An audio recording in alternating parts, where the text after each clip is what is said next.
Did the Pistons trick us all during the regular season? Who has risen to the top of title contenders in these playoffs, and which contenders are we questioning now more than ever? Where will LeBron and Durant play next season? All of that and more on today's Real GM Radio.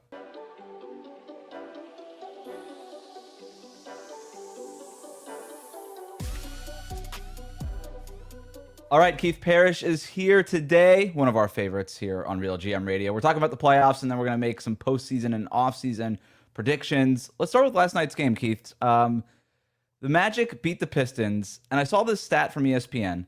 The Pistons are the third team to win 60 games in the regular season but trail 3-1 in an opening series. Each of the last two teams, the 2011 Spurs and the 2007 Mavericks, lost in 6 games. Is this over? I don't know if it's over, Wes. I do know that right now, according to the casinos, the Magic are still the underdog in the series. Really? So that's it's tight, and I do not recommend gambling.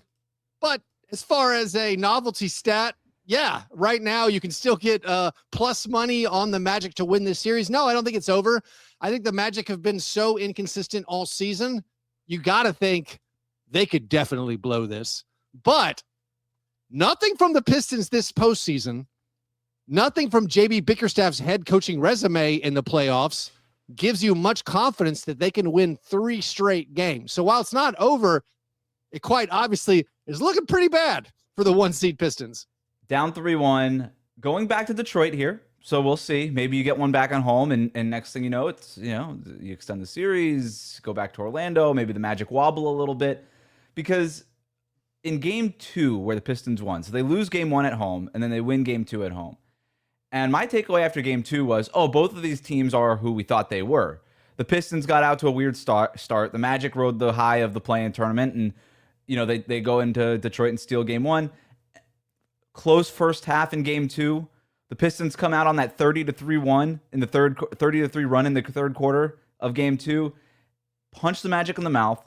The Magic wobble, and I'm like, okay, so it's curtains. Like, the Magic are back. Like, that was a fun play-in run and a little bit of like 6 quarters of good Orlando Magic basketball in the postseason. Right. We're settled here. That was nice. Nope, I was totally wrong. It turns out that isn't who the Magic are. The Magic are this. The Magic are good, apparently, and I don't know if they're good. I do know that they're a tough matchup for this Pistons team, because what I thought was interesting, when we kept talking about the Pistons as a 1 seed, we kept talking about their viability as a 1 seed coming out of the Eastern Conference all season long in comparison to the other top 4 seeds, right? The other favorites in the East, Cleveland, New York, Boston. And the one thing I always said about Detroit was, the one thing I can count on with them is their level of physicality.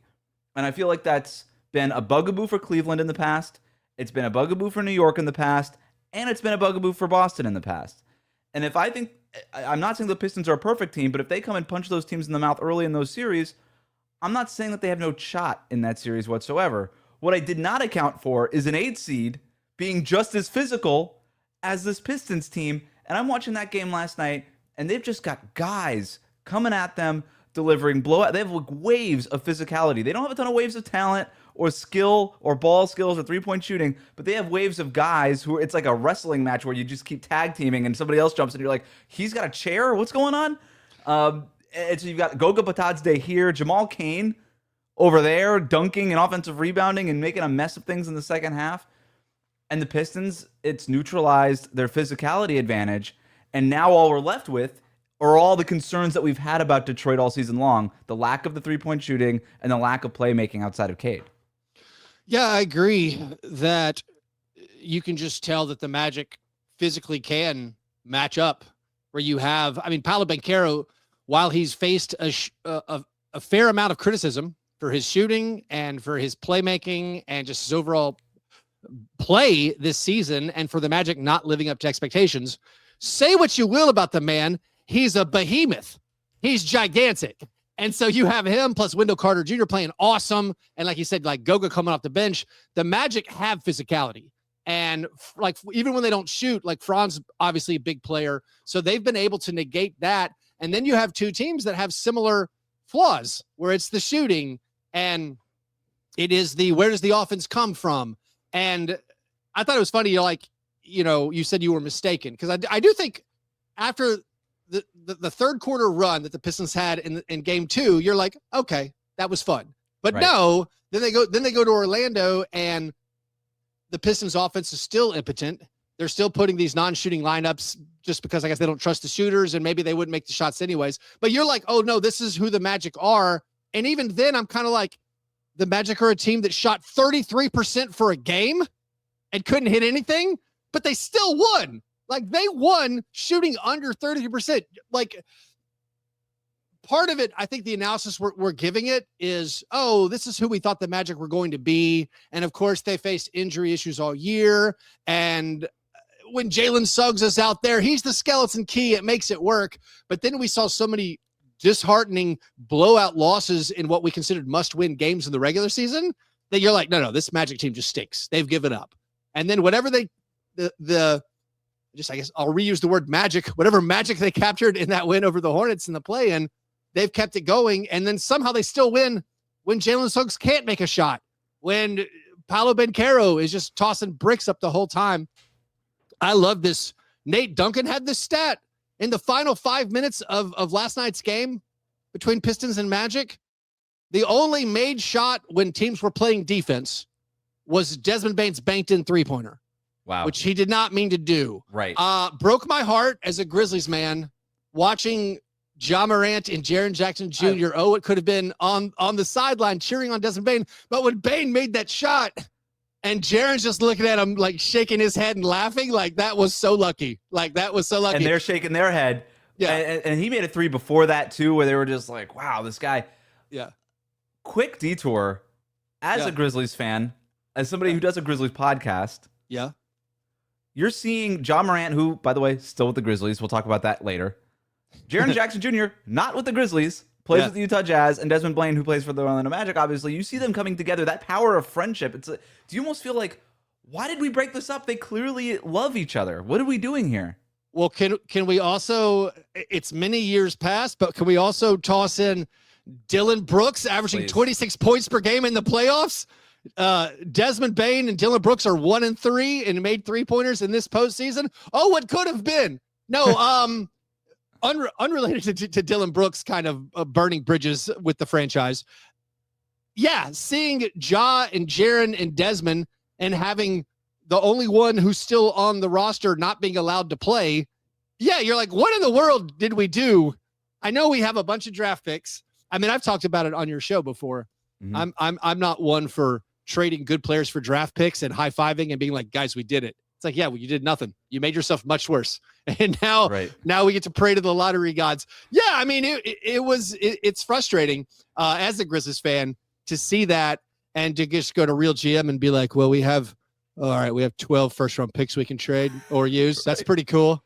To get as good as we were before we traded all these guys. Can I just say, I said this, I ran into a Grizzlies fan a couple of days ago who was like, I kind of disagree with, he was saying he disagreed with my like anti-tanking and anti, like, I don't get excited about draft picks. He's like, well, how else are we going to get a good player? I'm like, I hear you. But also, like, if you look at the playoffs right now, and it might be the playoffs the past 5-6 years and the playoffs going forward for who knows how long, it's injury and attrition.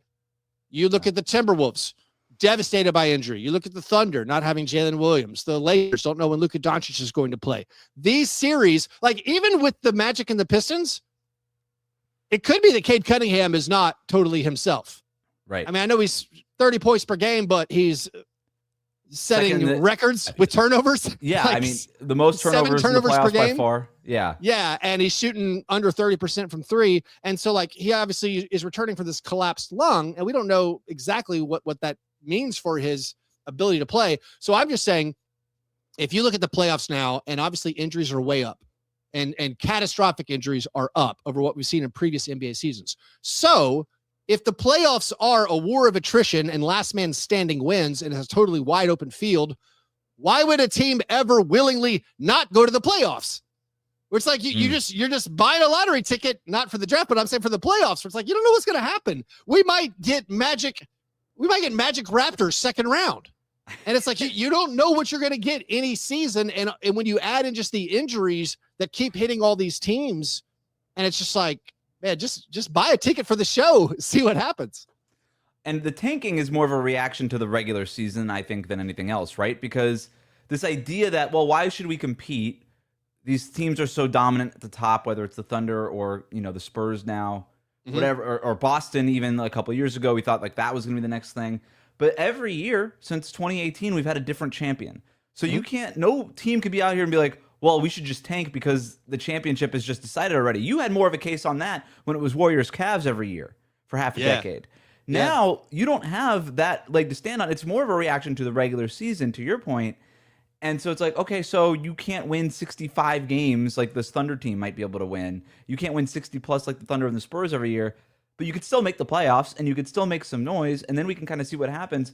And the attrition point is such a good one because even in this Denver-Minnesota series, right? Like Denver comes in losing the war of attrition. They're down Aaron Gordon. They're down Peyton Watson. And then Minnesota's like, okay. Then they lose their war of the tables flip. They're like, okay, you're losing two of your best role players. We're going to lose our star player and our best glue guy in Dante DiVincenzo. And now the tables have turned where the Nuggets are probably the favorites to win this series, despite the fact that they were down 3-1, right? They win last night, blowout win, kind of run away with it. McDaniels, some early foul trouble, and then there you go. Jokic kind of starts to find himself a little bit, kind of a nonchalant 26-point triple-double for him. Yeah. And we're kind of back, and now we're back to the Denver Nuggets sort of looking like the Denver Nuggets a little bit more, and it kind of feels like they might have control of that series. Yeah, I mean, if you want to switch over to that series, I do not think they're still in control. I don't think even last night I was watching this game and like I'm watching Tyus Jones getting like heavy minutes and they're winning, but they were so nonchalant where I was just like, I don't think this is going to go that great. And it wasn't for I think it was a Christian Brown 3-pointer when I think the Wolves had gotten it within like 10.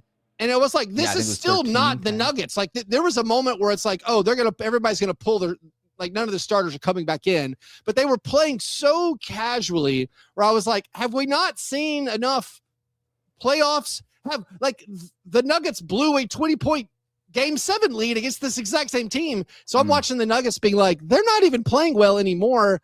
And it wasn't until Christian Brown hit a 3. And then they got a turnover, led to a Jamal Murray dunk, where I was like, okay, now the game's over. I don't know. Nothing about the Nuggets has been like, this team is back. I don't know exactly what the issues are. I thought they'd be way more of a juggernaut. I think Jokic has not looked amazing by any stretch of the imagination. You can definitely point to his 3-point shooting numbers post the injury he suffered in the regular season. But like the Nuggets do not look good to me. What happens in this series with no Ant and no DiVincenzo, and hopefully Naz Reid recovers from that ankle thing. I know he played through it last night. But yeah, I mean, another war of attrition. And I don't think either one of those teams will have much of a chance if the Spurs stay healthy. So quick on that game last night. It was a weird one, right? You got the big Spencer Jones game, which kind of flips things in the third quarter and helps that push that big Denver run. I thought Minnesota really had a hard time figuring out who they were without Anthony Edwards, which isn't surprising. Without and by the way, Dante DiVincenzo, who's so important for them on both ends. It kind of took them a while. I thought they actually found a couple things in the fourth quarter that are worth keeping an eye on going into the next game, right? Julius Randle, it was garbage time-ish, but they were trying out there, kind of coming alive in that fourth quarter. He going to have to be like A-plus version of Julius Randle if the Timberwolves are going to win one more game and close this thing out. I think that's a non-negotiable for them to figure this thing out. Obviously, you're going to have to get big stuff from Ayo Dosunmu down the stretch here, but playing through Julius Randle, I think, is probably going to be the key for them. Getting him, like again, in the fourth quarter, they get him into the triple threat spot a couple of different times. And then what I really liked was playing with pace, playing with transition, which with Ant out, Dosunmu has been like just so important for revamping Minnesota's open floor attack, right? With Dosunmu now, they're able to push the pace. He's able to grab these rebounds. He's good for those runouts, good for those hit-ahead passes. It's a kind of an underrated thing about Julius Randle's game is that when you get him in the open floor, he's really dangerous. I remember his early days, like when he got traded from the Lakers to New Orleans. Like that was a big thing with him. And then in New York and now in Minnesota, he's kind of adopted this slower kind of paced game. As last night's game went on and they kind of started to get out in the open floor a little bit, we started seeing signs of that version of Julius Randle who can play make on the move and obviously get to the basket. I want to see more of that if I'm Minnesota, because that to me might be the answer going forward in this series. Let's just outrun Jokic and the Nuggets, because I think the Nuggets have gotten in a lot of trouble in this series when they simply have not wanted to work as hard as the Timberwolves. Did I say the Grizzlies? I meant the Timberwolves. No, if you did, I missed it. Yeah, I agree. I agree that Julius Randle, especially if Aaron Gordon doesn't play, holds so much potential for the Timberwolves, because the Nuggets just can't match up with them. If they do focus on just like running everything through him, you think they could. I mean, I think that home game, that game 6 is going to be like, that's going to be a tough ask for the Nuggets. And I don't care, like, if the Timberwolves are missing Anthony Edwards. I do think, like, this Dosunmu breakout, I mean, what a time to come alive for unrestricted free agent to be Ayo Dosunmu. Like, unbelievable stuff for him and his family and his agent. Great work there. He's been incredible. And, like, if he continues taking the reins to pick up the slack for Anthony Edwards, you know, Jaden McDaniels and Gobert in that front line, like, that's a handful for a Nuggets team which doesn't seem that interested, I feel like, in fighting on defense. I mean, they got called out by name, like, by Jaden McDaniels, and they're like, maybe he's right. You know, like, they haven't. You know what? I never thought about it that way. They haven't disproved anything, and I do think so. Transition defense not good for the Nuggets. The trade-off going to be transition offense is something that they obviously prioritize for the Nuggets. So, like, I don't, whether or not the Timberwolves can push it enough to get easy baskets, but then also set their defense, that'll be the trade-off. But, like, yeah, this is still, for me, this is totally a toss-up. If you're the Nuggets, I mean, I don't know. Something's off, and I don't know exactly what it is. I don't know if we just totally all got the Cam Johnson, Michael Porter Jr. trade wrong, where I personally thought that's not a step back at all for the Nuggets. I thought it was a very positive, where it's like, I assume he could fill the scoring role. I thought at the very least you could argue that it was a lateral move, but then it opens up the pathways to go get Valanciunas, to go get Tim Hardaway Jr. I still think, by the way, it was the right trade because of all the things that accompanied it in the deal with the flexibility. Adding the depth, I think, was worth it. But still, I didn't feel like I would be missing Michael Porter Jr. as much. I didn't think I would miss him at all. I mean, Cam had a fine game, and he's played fine this series, but just they do not look like the previous year's iterations to me. They're lacking something. They struggle in fourth quarters, and I don't know if we lay it all at Jokic. Like, he's amassing these awesome stats, and I'm a gigantic Jokic fan, maybe to my detriment of my objective analysis of the NBA. But despite the stats, he doesn't look as dominant. He looks tired at times. He's not finishing in the paint consistently. I mean, credit to Gobert defensively. Yeah. He's not even, we're in playoff games, and he's literally not even trying on some of these pick and roll coverages, right? Like, we know what Yoke wants to do on these pick and rolls. He wants to come up and show a little bit. Sometimes he's just not even doing it. Sometimes he sees the pick and roll happening in front of him, and he's like, all right, I guess you're just going to score on this one. Here's your open layup. I mean, it's mostly stuff in the first halves, but this is why Denver ends up in these holes that they have to keep climbing out of. And I'm with you. If something feels off, it might be as simple as Aaron Gordon hasn't been healthy all year. Well, of course, that is a big key for the Nuggets. It's a healthy Aaron Gordon. Yeah. Yeah. So, but also Christian Brown at the point of attack has not been as advertised, right? We were led to believe that this guy was going to be the next sort of, or maybe, not all NBA level defender, but a guy who was serviceable and we could put on any kind of guard in the league, and with his size and his athleticism and his strength, we felt like we could pretty much put him credibly on anybody, from Ayo Dosunmu to Shai Gilgeous-Alexander. We felt pretty good about it. He has not been that guy. He's been pretty bad in terms of an all-in-all defender. And now they have no backline defense, right? They have no length. They have no real backline defense. Spencer Jones is another one of these guys that is advertised as this really great defender. I think he's okay. They just don't have it. And now Jokic is looking around like, oh, now I have to try really hard on defense. Like, that's what all these other guys were here for. And these guys aren't stepping up, or they're not available. And now I've got to try harder, and I don't really want to do this. And the fact that his 3-point shot has just been Space Jam zapped away from him. I have no idea what happened to it. Yeah, and I'm not even as worried about the 3-point shot for Jokic. Obviously, it would be great for him and the Nuggets if the shots went in. But it's just finishing in the paint too, where it used to be he never missed in my mind, Right. these close shots, and you see him down the stretch of games 3 and 4. It's just like, where's Jokic? You could argue he's the greatest float shooter in NBA history. Yeah. It was automatic for him all the time. And by the way, the other guy who might be on that list is in the league right now with Luka. I mean, these guys are just, you cannot miss with these short range floaters. But the reason I brought up 3-point shooting is because now Gobert is playing so far off of Jokic. They're not even closing out on him. They're treating him like Zaza Pachulia out there from 3-point range. They're not even closing out on him. So Gobert's just waiting to corral Jokic when he starts getting into his Sombor moves into the paint. And I think that's probably why I still give Minnesota the edge, not just only because they have to win one more game as opposed to 2 for Denver, but as obviously important and as talented and as good as Anthony Edwards is, he was not that important in this series, I thought, strangely enough. To me, Minnesota's most important players were Jaden McDaniels and Rudy Gobert. And they're still out there. They're still available. And I think one of the big reasons why Minnesota lost last night's game was because McDaniels got into foul trouble early. And that's definitely a variable because McDaniels is definitely live to get into foul trouble on any of these nights. But if he could stay out of early foul trouble and Gobert can just keep doing his thing and defending Jokic the way that he's been defending him, I think advantage Minnesota because you're getting enough from Io. You're getting enough from Terrence Shannon Jr., who had a nice little, a couple different spurts last night.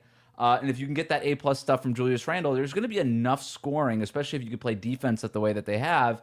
And then with the Denver side, to your point, something feels off. And if the only way I see Denver coming out of this is if Jokic just erupts and just uncorks some vintage 40-point triple-double Jokic stuff, which is totally in his wheelhouse, right? I'm not ruling that out either. I think it's closer to a top toss-up right now still, but I would go slight advantage Minnesota to win the series. That's kind of where I'm at. I honestly think the Timberwolves are going to win Game 6. We've seen it from Jokic. We've seen it from Jamal Murray. If Aaron Gordon is able to play, obviously the Nuggets have enough firepower to pull it out over this very shorthanded Timberwolves squad. But I don't know. I've lost a little bit of confidence in the team overall, and like needing Spencer Jones to make all those 3-pointers to like beat this team at home. Like all these teams, we've had a lot of teams failing to close out so far in the postseason. And a lot of that is very normal, where you return home down 3-1. You throughout NBA history, home teams, if they get that game 5 at home, that means you're the higher seed. You normally win that. You normally like come through. I think the Nuggets were big favorites last night, even, and it was just like you expect them. I expected more. Like a lot of times, that's a blowout situation, and it feeling like it needed Spencer Jones to come through. I don't know. It didn't fill me with a lot of confidence. I hear you. We're gonna take a quick break. I want to talk about the Oklahoma City Thunder, who did close out their series against the Suns last night. We're going to talk about that, plus who would the Thunder rather play between the Lakers and the Rockets. We're going to do that and get to some predictions on the other side. All right, so the Thunder beat the Suns last night, closed their series out. Easy sweep. I'm on record predicting the sweep. I don't think that was a particularly hot take, but I'll take credit for it anyway. Based on what we've seen, we're talking about, okay, let's go back, roll it back a little bit here.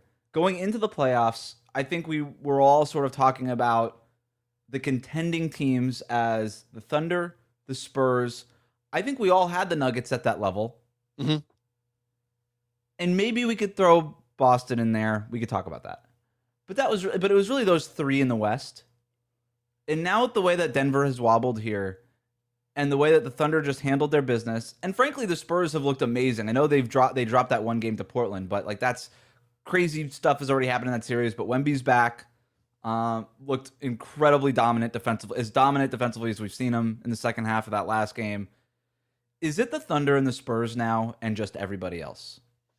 That's what it is for me. I mean, I know some Eastern Conference team is going to end up in the finals and has an easier path probably than the Thunder or the Spurs. But yeah, I think those two teams have cleared the bar, and they are a little bit awe-inspiring. I mean, obviously, the Spurs found themselves down 17 to the Trailblazers, but that second half, I think, was a wake-up call.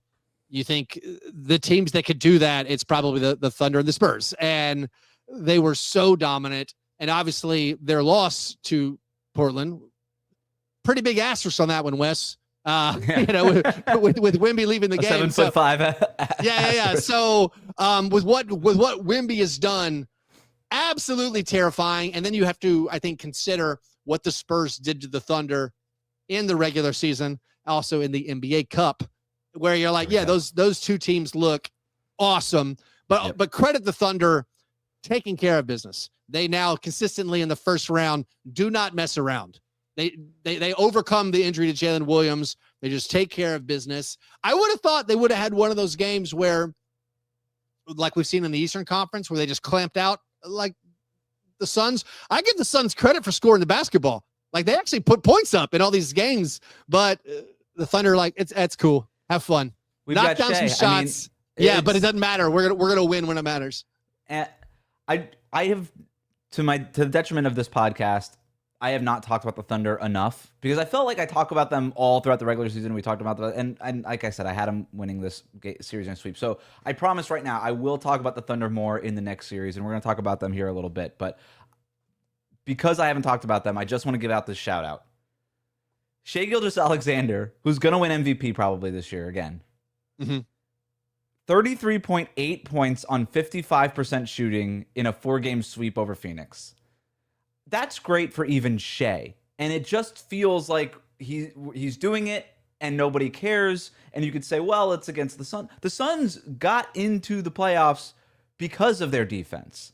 There's other issues with that roster. Defense really isn't part of it, and he sliced and diced that defense. Phoenix had no answer for him. That's probably something that they're going to have to address at some point. But 34 points on 55% shooting. Turnovers for Cade Cunningham have been terrible. Kevin Durant could not stop fumbling the ball away in the one game that he's played in these playoffs. LeBron James had turnover problems in this last game for the Lakers. Jokic is having turnover problems. Stars across the board are having turnover problems. Not Shai. 8 assists to 2.3 turnovers per game. And kind of circling back to a conversation we had earlier, and I'm just now kind of thinking about this, but you have regular season teams like the Pistons who are winning 60 games, and maybe the one thing about the playoffs is they're going to exaggerate your vulnerabilities. And if you have a slight weakness, you could usually overcome it with your strengths. But if you have a glaring weakness, it's almost impossible to overcome that at some point in the playoffs. Maybe you can win a round or two or whatever, but at some point, that glaring weakness is going to bite you, and you're not going to get as far as you wanted to go. I wanted to chime in with this stat they had on the broadcast about Shai. Have you seen this thing? I assume it's correct because NBC posted it, that Shai has missed one field goal in the fourth quarter and overtime since March 21st. What? Shai is, as of last night's game, Shai was 16 for 17 from the floor. 16 for 17 on field goal attempts in the fourth quarter and overtime since March 17th. So that's over the past 16 games. He's missed one field goal attempt in the fourth quarter. And I know one of the funny things was how he never plays in fourth quarters because they're always up by so much. But still, he's shooting over 90% from the fourth quarter over the last, 4 weeks or so. And what's interesting about that is that 3-point shot of his is still, that to me means, and I would love to see the breakdown, that it's probably all 2-pointers. And I do wonder if the one shot he missed was a 3-pointer because, like I said, he's still about an average 3-point shooter. Yeah. The fact that this guy isn't doing what all the other stars in the league do and still chucking threes in the fourth quarter, and he's like, fourth quarter, okay, I'm going to get to my spots even more than I usually just get to my spots. It really is. And that to me is, you get to a certain point where you're so good, and I think that's where the Thunder and the Spurs are right now, that, okay, we understand that playoff basketball and regular season basketball are different, but if you're this level of good, it's not different. It's the same. You are so dominant, and you have so few weaknesses, and you have so many strengths that you're able to just roll it over. That, okay, we're going to do this, and we're so good in the regular season to the point where our guys can miss large swaths of the season, and we're still so good. We are still so deep. We have still so much versatility in ways that we could beat you, that we're going to still win a bunch of regular season games. And then when we're healthy in the playoffs, look out. We're actually going to be even better. And that, to me, is the scariest part about both of these teams, is you can argue they're even better right now than they were in the regular season, where you're looking at some of these other teams and you're being like, can you overcome some of these things that weren't as much of an issue for you in the regular season in these playoffs to make a little bit of a run? The Thunder and the Spurs aren't overcoming anything, right? The Spurs had to overcome a concussion, and the Thunder lost Jalen Williams, and they're hopefully going to have him back and healthy for the rest of this run, but that's about it. Well, I would even say, to the Spurs' credit, the Trailblazers team they're playing is good. And I feel like they're playing really well. Yeah. This is a team that we didn't even get to see in the regular season. This is like a healthy Trailblazer squad. Very solid, like 1 through 8, 1 through 9 on their depth chart. I mean, bringing Jeremy Grant, Robert Williams in off the bench. Those guys, these are veterans who are playing well. Mm-hmm. And the Spurs are like, cool, I will crush you. And so, like, the Spurs have been terrifying. The Thunder, as always, are absolutely terrifying. The Spurs, too. I mean, Wemby gets all the credit in the world, but the fact that they're able to get big quarters from De'Aaron Fox, big games from Dylan Harper, Stephon Castle. Yeah. This is when we talk about versatility, I feel like we get sort of too in the weeds with it, and we're like, well, how many different lineups can you have? And blah, blah, blah, blah. Versatility at the end of the day is, how many ways can I beat you? That's what versatility is. Yeah. And the Thunder are going to beat you most of the time with Shai, and the Spurs are going to beat you most of the time with that Wemby-based defense. But if those things fall off or are not available for whatever reason, they'll just go to other things. The Thunder will go to Jalen Williams. The Thunder will go to Chet Holmgren. The Thunder will go to AJ Mitchell. The Thunder will go to Jared McCain in regular season games. Like, they're like, okay, we have these other ways that we could beat you. The Spurs are going to say, okay, we're missing Wembanyama. We'll go to De'Aaron Fox and Luke Cornett pick and roll. We'll go to Stephon Castle. We'll go to Keldon Johnson, who won Sixth Man of the Year. That's real versatility. And I don't know that there's any team. In fact, I do know there's no other team in the league that can compare with those levels of versatility right now. It's really funny because, like, we think of, like, the Pistons, not versatile. No, one way to beat you. This is probably semantics. I don't think of the Thunder as being versatile, but listen to me. When you have, like, bad boys Pistons defense and Michael Jordan, you're cool. Like, you're still going to crush everybody. Yes, they have tons of guys. Isaiah Joe could cook you one night. You said, AJ Mitchell. Yes, they have a very deep, unbelievably talented squad. And just in my brain, I'm like, I mean, versatile. They still need Shai. But, like, yeah, when you have Michael Jordan in the best defense, okay, different. And same with the Spurs. Yes, they have a lot of guys who have stepped up, but they still do need Wemby. For sure. Not that, yeah. But no, I agree with you. The role players, which I think was a question on the Spurs. If you had any question about the Spurs, it was, well, what happens in Dylan Harper's first postseason or Stephen Castle's first postseason? And, like, what's De'Aaron Fox going to give you? Is Julian Champagnie still going to make his 3-pointers in his first run? And so far, yes. So far, the supporting cast has been awesome, and the Spurs do look like one of those, probably the title, second most likely to win the title behind the Thunder. We give credit to Wemby all the time for just being ready for this moment and all that stuff, and he deserves all that credit in the world. Also, shout out to Dylan Harper and Stephon Castle, who are also in their first playoff series, and they are not shying away. Now, it is the first round. We'll see, like, what happens in the next round, what happens in the conference finals as we, project them to make it in the conference finals. And play the Thunder. You know what happens in the next round, Wes? I think they stomp. They beat up on a already. A broken Timberwolves team or whatever this Nuggets thing is. I mean, maybe not. Maybe the Nuggets get fully healthy if they survive somehow. But right now, it does look like we're on a collision course with the Thunder and the Spurs.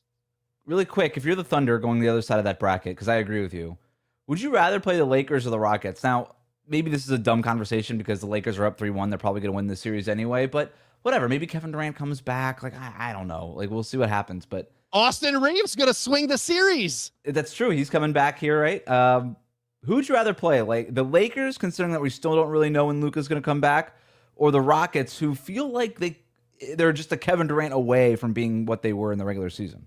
I think the Thunder want to play the Lakers so more people will watch the games and see how awesome they are. Good answer. I think the Thunder are losing zero sleep over their opponent in the second round.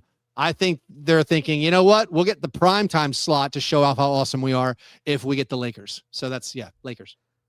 Let's make some predictions. Okay. I have this whole segment of predictions, and this is not going to be your typical predictions sports radio segment. And the main difference is instead of making only a couple of predictions, we're going to make like a dozen of them. We're going to make a bunch of predictions. We're going to go rapid fire. Okay. Millions of predictions coming your way. So buckle up, okay? That's what we're about to do here. We'll start with the Suns offseason. Now that they're eliminated, time to say goodbye to the Phoenix Suns. Awesome season for Phoenix. Outperformed all expectations. Jordan Knott did not get enough Coach of the Year buzz. I thought I wouldn't have voted him number one, but I definitely considered him, on my fake ballot. Devin Booker, I thought, didn't even have his best season, and yet I thought really delivered in terms of that leader, top of the pecking order guy. We've already talked about Dillon Brooks. I'm happy to talk about him some more. What an awesome, sensational two-way season from him this year. The young guys really stepped up on Phoenix. There's a lot of stuff to build this kind of clean roster that makes sense, that's well coached. For this to rise from the ashes of whatever that was with Kevin Durant and Bradley Beal and Devin Booker before, to me is remarkable.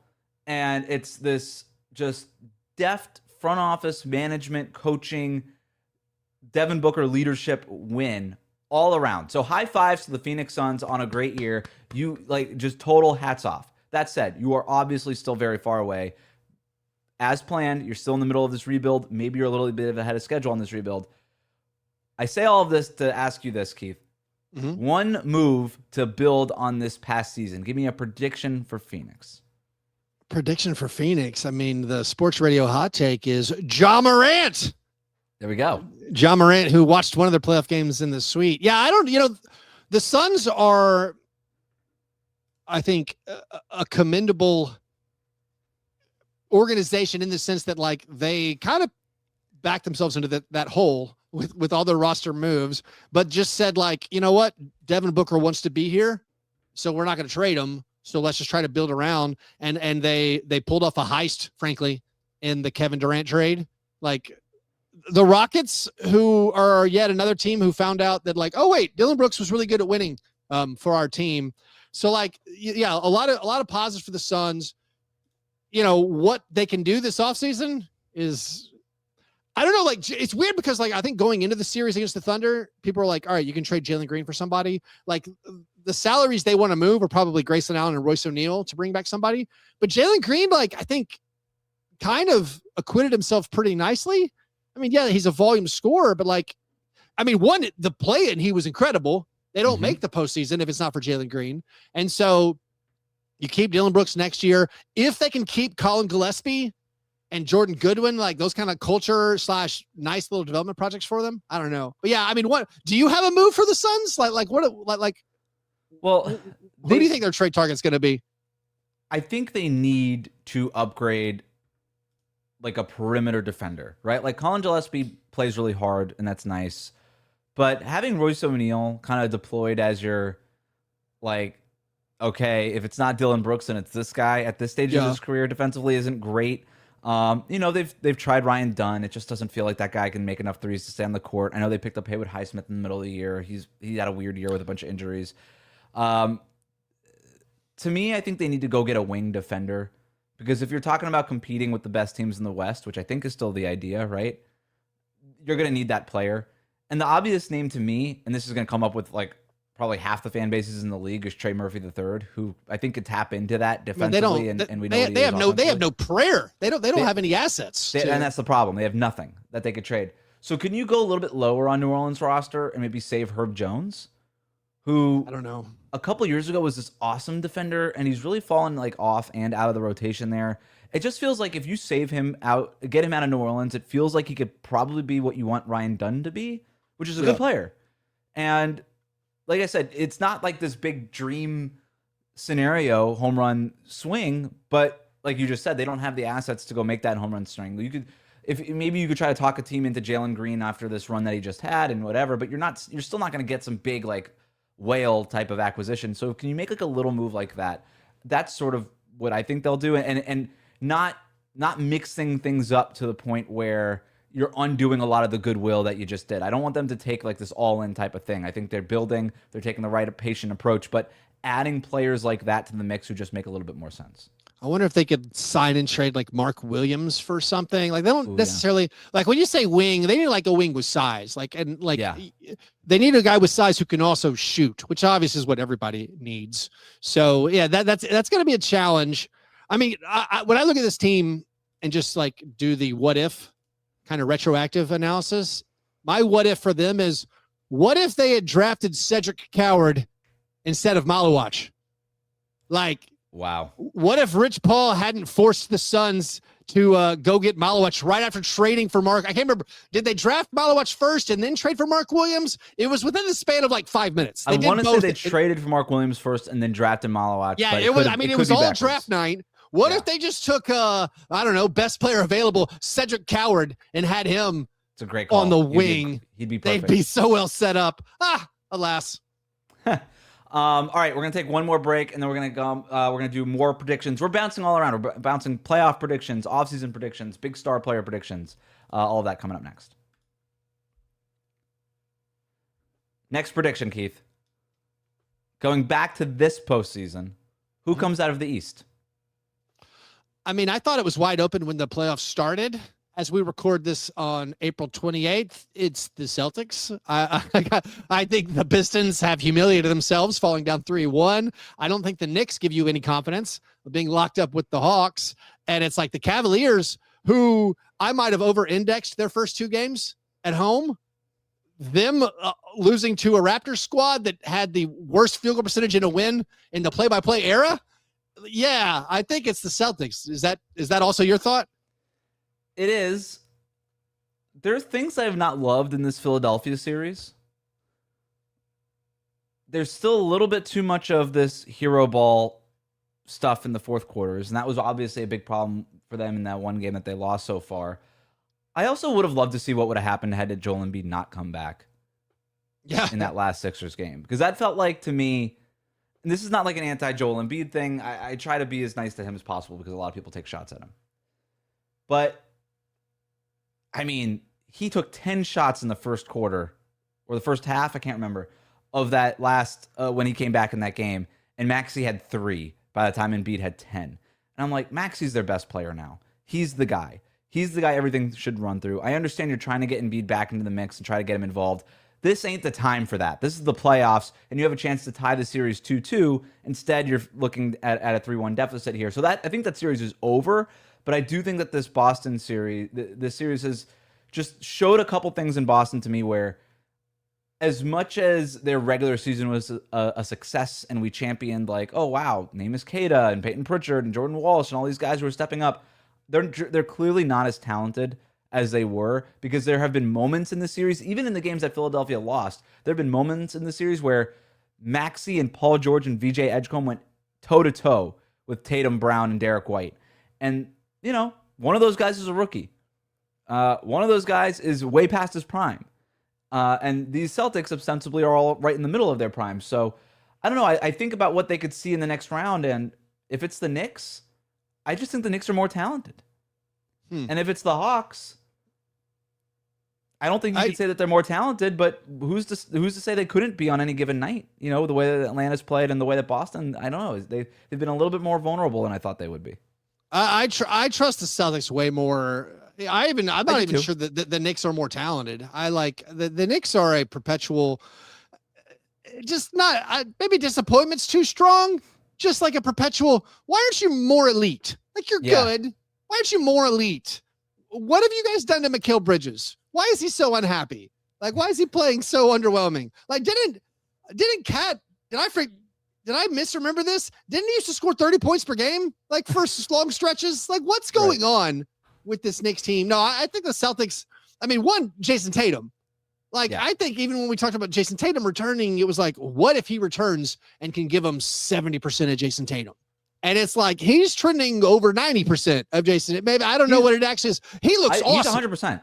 Yeah, he looks awesome. I'm done with the percentages. He's back, dude. That guy is splitting double teams. He's rebounding the snot out of the basketball. He's diving out of bounds for loose balls. Like, what's the thing that's off the table now? There's nothing off the table. I think Paul George needs to go to the press. This is just some psychological warfare. I think Paul George needs to publicly acknowledge that there's a new playoff P, and it's Peyton Pritchard.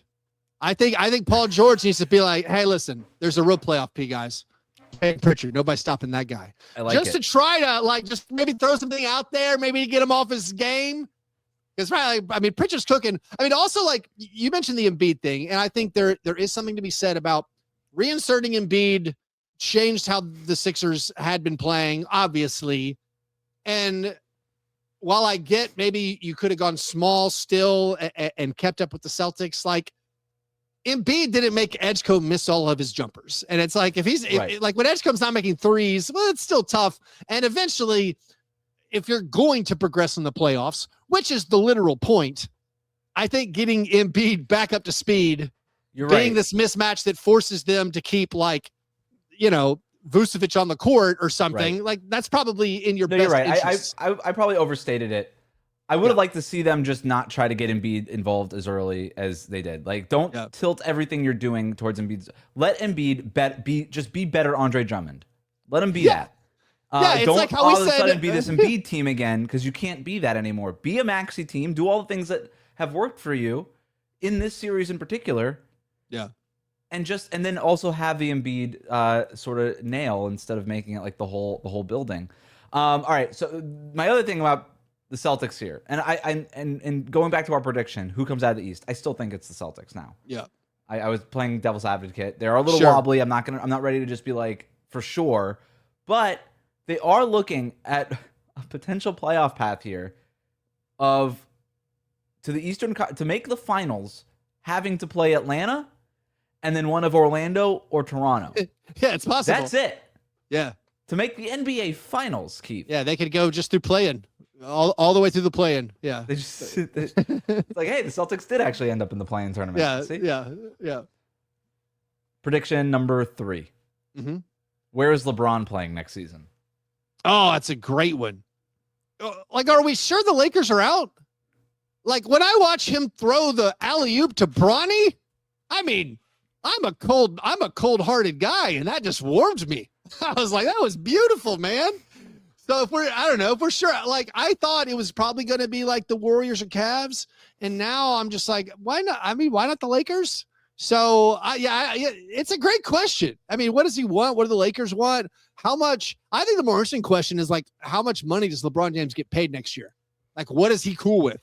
How much money, how little money are we doing here? I don't know. What do you think?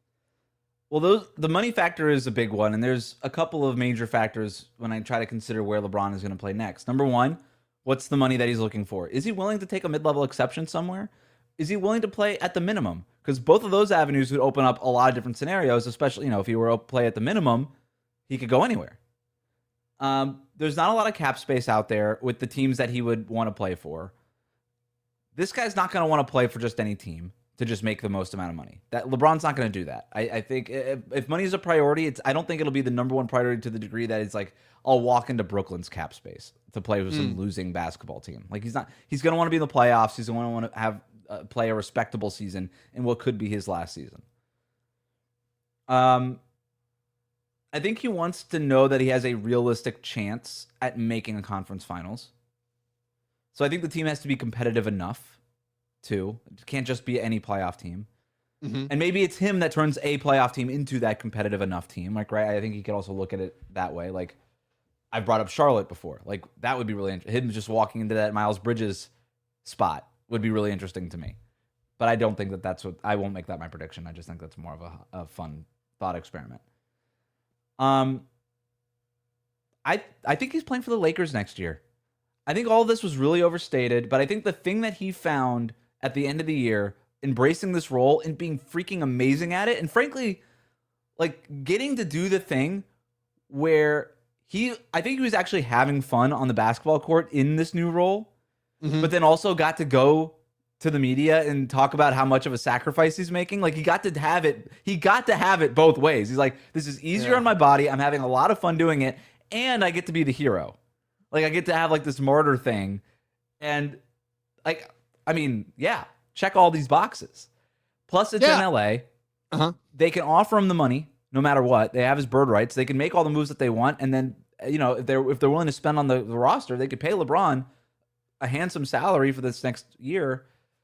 Yeah, is the only thing that he won't get from the Lakers is a long-term offer, but I don't know that he even wants that, right? We don't know how much. It might be his last year. I don't know. But so I end up back with the Lakers. I know a lot of people were also looking at Cleveland. I just don't really know if that's the direction the Cavaliers want to go. Maybe I mean, is. it could be. If Right? they Yeah, lose, I was kind of like, I was kind of out on it the way they finished the year. I'm like, why would you add LeBron to this? And now I'm like, maybe you need to add LeBron to this, especially if you can't beat Toronto, which is LeBron's whole thing. If they lose, why would LeBron go there? I feel like LeBron wants to step into a contender and it's like if you guys can't beat the Raptors without me, like there is a little bit of like, did they already choose Harden over LeBron? Because functionally, don't they sort of do the same thing? I mean, I don't know how married the Cavs are to Harden. Yeah, I don't know.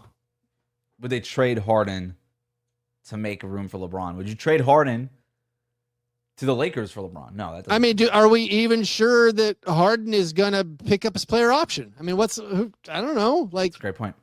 Maybe he wants to go play for the net. I fall back to the Lakers now, where something about if they're able to win this series, and he does that without Luka, and like him advancing again. I don't know. It seems like where's the grass going to be greener? Like you're going to go play with some other team that's not clearly better than your current situation. And he could say, like, look, get us healthy next year. We make a couple of moves on the perimeter. Yeah, on the but honestly, roster, bring back Austin Reeves. They could probably add a significant player this offseason too. Like, so who knows? I wonder if he would do the Tom Brady thing and just take, or we could call it the Tim Duncan thing because it's the NBA, and just take less money. That would be. I'm not here to tell anybody what to do with their money. Like, go out. It's still, even for LeBron. It's a relatively short shelf life when you talk about how long a career usually is for normal people. Yep. Make as much money as you can. At the same time, LeBron can make as much money as he wants for the rest of his life. Probably. He's a superstar.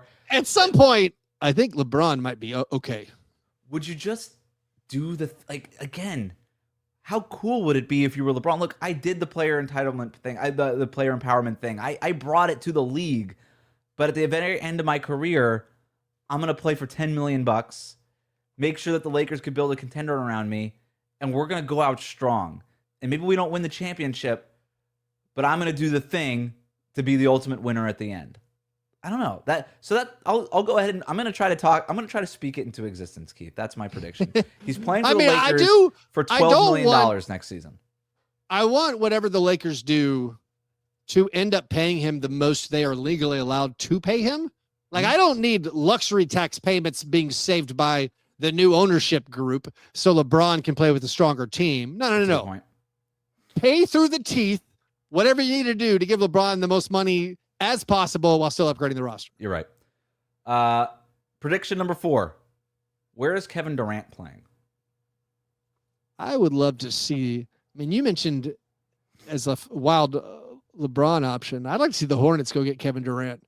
Just like if you could do that, Miles Bridges and a little something. I would see that. I don't know how feasible that is. Bridges seems like a Rockets guy. Kinda. I could see it. I mean, what are the Rockets going to do if they lose this series? I mean, I would say most likely he returns just because I don't know who the suitors are. And I don't know exactly where it makes sense. Like, could the Warriors, I don't know if he would do a reunion with the Warriors. I feel like he wouldn't want to do that. And frankly, Wes, he's already been to a bunch of teams. And if all those teams are off the list, then he can't go back. It's like, who makes this move? Or Durant, so, can your Heat make a package? So that's one of the teams on my list, but I started crossing off teams before I got to the teams that I thought could actually make a move on them. Cross off Boston, starting in the Eastern Conference. Cross off Boston. Cross off the Knicks.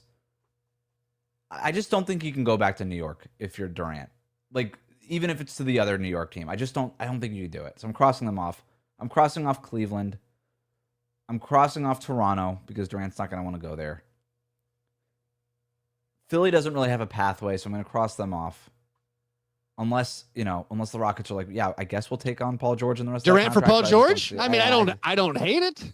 I'm going to cross off Orlando, even though I was hesitant to do it, because they do have the contracts and the pieces, but I just don't see them making that short term of a decision, even, no matter how this plays out.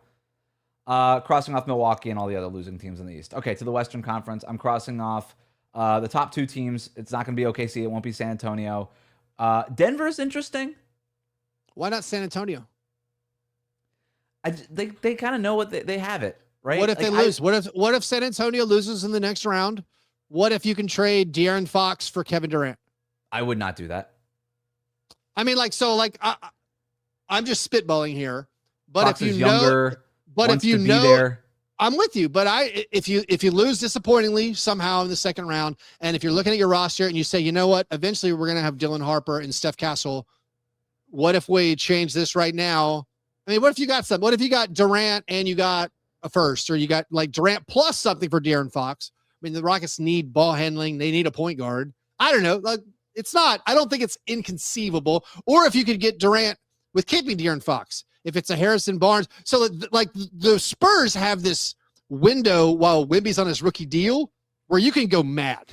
You can get salaries, and frankly, they should get as many huge salaries as possible. So then when Wemby is owed money, you keep those big salary slots. And again, this requires the Holt family to pay gobs of luxury tax, which they should.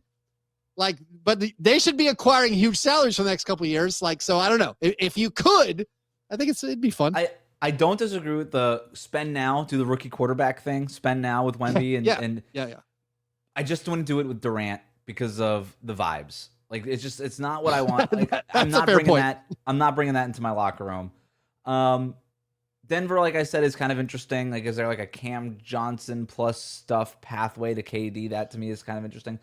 I would love to see. I wanted to put the Lakers on my list, but it's almost impossible for them to make that deal work. Minnesota was in on Durant before. The problem with Minnesota, it's like, what's the trade? You're not moving McDaniels. You're not moving Gobert. You're not. Am I trading Julius Randle for Durant at this point? I mean, I don't know how I feel about that. Can the Nuggets do Cam Johnson plus Christian Brown? Does that get you there?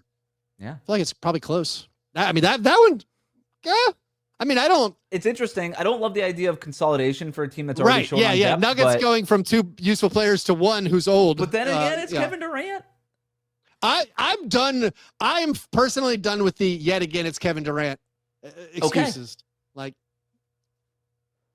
I mean, Portland. Yeah, I mean, why not?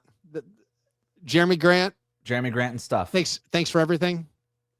Yeah, they have a bunch of guys who can handle the ball. That they could just pick one and move them. Plus Jeremy Grant. He could commute from Seattle. He could live in his old stomping grounds. Yeah. Yep. I don't hate that one. Those are the teams that I kind of came up. I thought, does Minnesota do like as much as it paint? Like, would they do Naz Reid plus stuff to get Durant? Would they do a Julius Randle? Like, I'm leaving Minnesota on the board. Yeah. Portland was interesting to me, and then Miami was the other one. Because I can't. When it comes to Kevin Durant, no team in the league is better at not trading for Kevin Durant than the Miami Heat. And so I have to at least consider them. Where's Ja playing next season? Heat or Suns, right? What do we got? I mean, Kings. I honestly could see a Levine for Ja. Let's just be done. Yeah. What that falls under the sure, why not?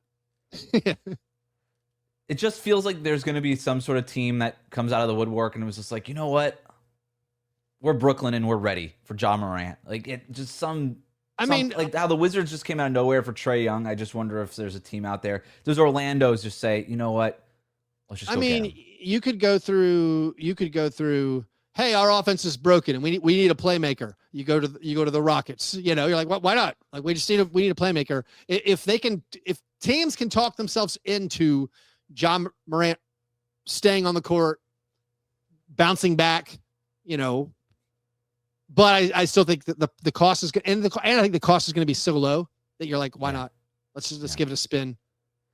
Let's breeze through a few more of these. We're gonna skip a few of these. Do you have a surprise trade lined up? You could just say no and we could skip it. Oh, surprise trade? I don't. Yeah, just predict a surprise trade. I have one. Go ahead. I came up with one. I just had Zion Williamson getting traded to Brooklyn for Michael Porter Jr. Wow, surprise! And I bring up Zion as a surprise guy because we've got the GM Dumar's already coming out here, be like, we're not trading Zion at all. So I'm officially now on Zion trade watch. Yep. Get him to New York finally. Remember that was the big thing when he was coming out during that big Zion John Morant draft lottery. It was like, are the Knicks going to get one of these top 2 picks? Yeah. And then they didn't. And they ended up with RJ Barrett. So you finally get Zion in New York, different New York team, but New York nonetheless. And Brooklyn's like one of these teams that I could see just being like, we're flattening the lottery odds. We've already made a bunch of picks. We've got this good pick that we've got this year. We're kind of ready to make a move. And getting Zion for us wouldn't necessarily be this major step in this direction of being super competitive. Like he gets injured for 20 games again, and we're right back in the lottery. So or if he doesn't, we have awesome, healthy Zion Williamson. It's sort of the best of both worlds. And we kind of sell high on the Michael Porter Jr. thing. On one hand, you could say, well, trade MPJ for picks, but Brooklyn has a bunch of picks. They might just be like, we kind of would rather have a player. Can you kind of paperclip this Cam Johnson to Michael Porter Jr. to Zion? And then you could even talk yourself into, hey, if Zion's healthy for 2 straight seasons, because he was super underratedly healthy this last year, especially in the second half of the year, since December. Like, Zion, after 2 years of good health, way more valuable than Michael Porter Jr. is right now. So if you want to... Maybe. I don't know. Yeah, that's maybe. I feel like that's up for debate. I mean, I know years of Zion playing at that level. I know it was in a losing situation, but I think Michael Porter Jr. just definitely turned some heads. Yeah. That's what I would do if I were Brooklyn. And I think if you're New Orleans, you'd be like, floor spacer, get out of the Zion thing, makes our roster make a little bit more sense. Okay, let's do it. Yep. Wemby is the blank best player in the league in 2028. Fill in the blank. Probably the best. Yeah. I mean, not the offensive closer that like Shai is, but with the, as we say in the biz, the 2-way impact. I mean, just shutting down entire sides of the court on defense. Yeah, probably the best, if not, top 3. I'm at the point now where I think the hot take is to say that he won't be the best player in the league by the end of the season. That feels right. Finals prediction for this year. Yeah, Thunder Celtics, Thunder over the Celtics is where is that what you had going into the playoffs? No, I think I said Thunder Knicks because I said like I don't know who's going to win the East, and I just did each series, and I'm like I guess I'll go, but now I'm like no. Thunder Celtics. What about you? I'm going Thunder. I think I had Thunder Celtics. And I'm going Thunder Celtics. I'm not going to move off of it, but I'm not super confident in anybody in the Eastern Conference. Feels right. Keith Parish, thank you so much for jumping on, man. Like I said, one of our favorites around here. That was a lot of fun. Yeah, thanks, Wes. I appreciate it.